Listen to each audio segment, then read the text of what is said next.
Welcome to Let Me Fix This. Enjoy the video. You begin by preparing a confined environment so dependencies do not leak. Create a venv and activate it. Install Python 3.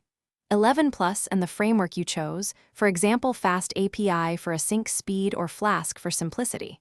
Once done, scaffold routes, a basic app factory, and a requirements file. Make sure to initialize Git now and commit your working scaffold. This saves time and gives you a rollback point. You will iterate from this reproducible baseline. You now implement the core. Define your endpoints and data contracts, because clear contracts prevent rework. Connect an ORM like SQL Alchemy and create migrations with Alembic so schema changes are versioned. Once data is reliable, add caching with Redis and background processing via Celery or RQ to keep requests fast.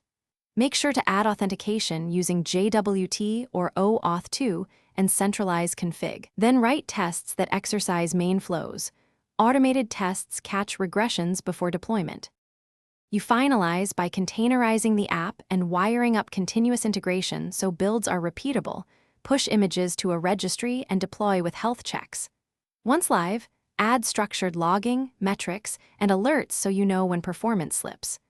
Run load tests and configure graceful shutdowns to avoid losing requests. If something breaks, check the app logs and trace the request path. Correlate request ID across services to isolate the failing component quickly, then roll back if needed.